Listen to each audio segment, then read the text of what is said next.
নমস্কার বন্ধুরা, আমি মুনমুন আর মুনমুনকা রান্নায় আপনাদের সবাইকে স্বাগত। আজ আমি বানাবো সুইট পোয়া পিঠে। খুবই সহজ একটি রেসিপি আপনাদের সাথে শেয়ার করছি। তাহলে চলুন দেখে নিই আজকের রেসিপি মালপোয়া। মালপোয়া বানানোর জন্য আমি এখানে নিয়েছি দেখুন ময়দা, সুজি, চিনি আর নিয়েছি তেল, লবণ আর নিয়েছি জল। সব উপকরণ একসঙ্গে মিক্স করার জন্য একটা বড় বোল নিয়েছি। ওর মধ্যে দিয়ে দিচ্ছি 2 কাপ ময়দা। এখানে আমি চায়ের কাপের মাপ করে নিয়েছি, আপনারা চাইলে বাটি বা গ্লাস মাপ করে নিতে পারেন। দিয়ে দিচ্ছি 2 কাপ ময়দা, দিয়ে দিচ্ছি 1 কাপ সুজি, 1 কাপ চিনি, স্বাদ অনুযায়ী লবণ। এই সমস্ত উপকরণ ভালোভাবে মিশিয়ে নিচ্ছি। দিয়ে দিচ্ছি ওর মধ্যে জল একেবারেই দেবেন না, অল্প অল্প জল দিয়ে ব্যাটারটা তৈরি করে নিতে হবে। আর আমি এখানে হালকা উষ্ণ গরম জল ব্যবহার করছি।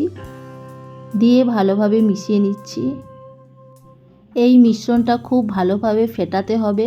যত ভালোভাবে ফেটানো হবে পোয়া পিঠে তত ফুলবে আর নরম তুলতুলে হবে। দেখুন খুব ভালোভাবে আমি এই ব্যাটারটাকে ফেটিয়ে নিয়েছি।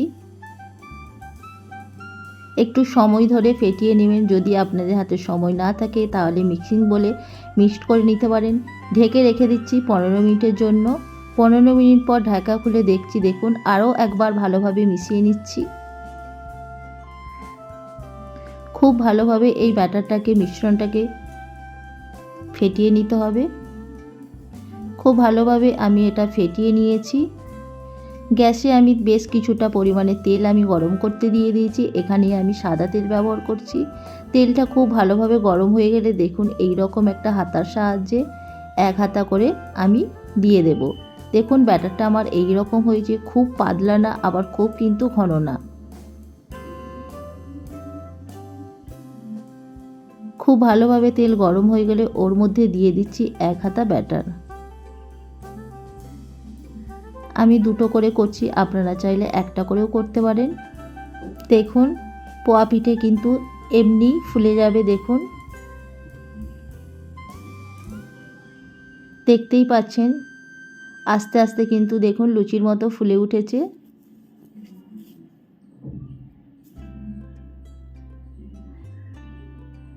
এক সাইড হয়ে গেলে উল্টে দিচ্ছি। দেখতেই পাচ্ছেন এতটাই লুচির মতো ফুলেছে যে উল্টানো যাচ্ছে না।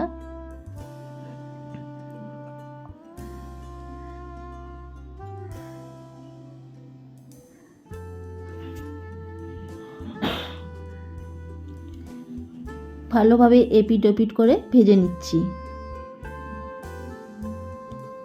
দেখুন পোয়া পিঠে আমি খুব ভালোভাবে এপিট ওপিট করে ভেজে নিয়েছি।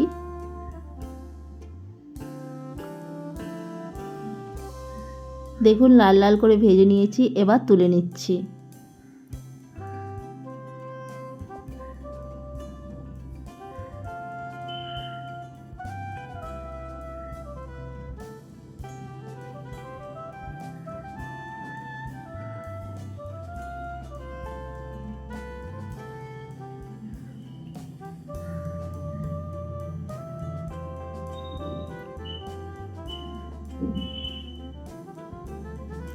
আরও কয়েকটা করে আমি দেখাচ্ছি একই রকমভাবে।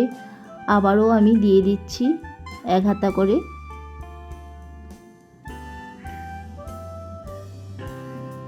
কয়েক সেকেন্ড অপেক্ষা করলেই দেখুন ধীরে ধীরে নিজে থেকেই ফুলে উঠবে। দেখতেই পাচ্ছেন বন্ধুরা লুচির মতো মালপোয়া ফুলে উঠেছে।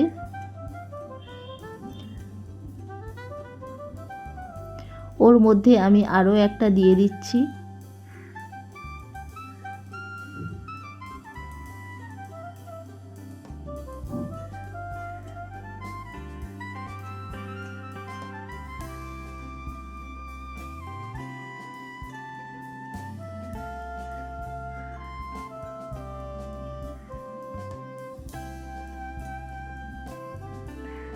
দেখুন বন্ধুরা মালপোয়াগুলো কিন্তু খুব সুন্দরভাবে লুচির মতো ফুলে গেছে। এক সাইড হয়ে গেলে আমি উল্টে দিচ্ছি। দিয়ে ভালোভাবে ভেজে নিচ্ছি। দেখুন বন্ধুরা, আমার কিন্তু মালপোয়া রেডি হয়ে গেছে। এই মালপোয়া রেসিপি খুব ঝটপট বানিয়ে নেওয়া যায় খুব কম সময়ের মধ্যে। আমার এই সহজ পদ্ধতিতে মালপোয়া রেসিপি আপনাদের কাছে যদি ভালো লেগে থাকে, আপনারাও একবার অবশ্যই বাড়িতে বানিয়ে নিতে পারেন। আশা করি ভীষণই ভালো লাগবে। আমার চ্যানেলে নতুন বন্ধু হয়ে থাকলে চ্যানেলটিকে প্লিজ সাবস্ক্রাইব করে নেওয়ার অনুরোধ রইল। পাশে থাকা বেল আইকন অবশ্যই প্রেস করে নেবেন, কারণ আমি চ্যানেলে যখনই কোনো নতুন রেসিপি শেয়ার করব তার নোটিফিকেশান আপনাদের কাছে পৌঁছে যাবে। আজকের মতো এই পর্যন্ত, আবার হাজির হয়ে যাব অন্য কোনো রেসিপি নিয়ে। সবাই ভালো থাকবেন, সুস্থ থাকবেন, ধন্যবাদ।